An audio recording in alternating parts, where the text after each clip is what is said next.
بونسوار. اهلا فيكي. اول شيء ميرسي على الصوت الحلو اللي سمعتنا اياه. تسلمي، شكرا لك، كل ما ذوقك.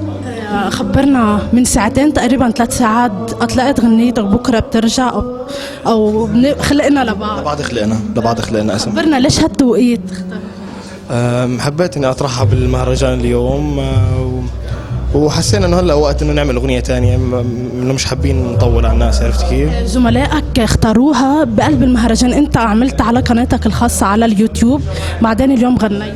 اكيد، لانه يعني بيهمني الناس تسمع بالوقت اللي مستنيه تسمع، عرفت كيف؟ هذا عمل، واكيد يعني حاب اشاركه مع الناس، يعني مش حيطولوا كثير، وان شاء الله يا رب يعني نتوفى فيه وينجح يعني، لانه هذا متاملينه اكيد يعني.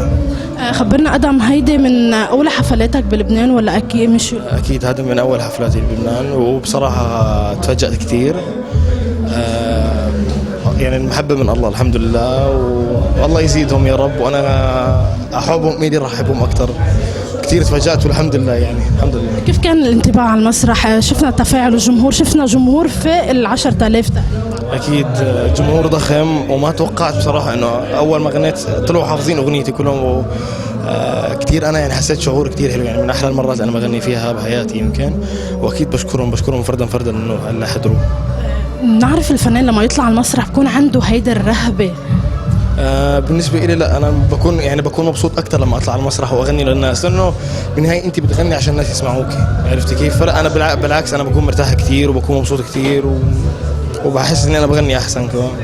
متين حتصور فيديو كليب للغنية ولا هلا حتتركها شوي؟ بصراحه هلا مش مفكرين فيديو كليب للغنية، في فكره فيديو كليب بس ما في إشي على ارض الواقع عم نمشي فيه.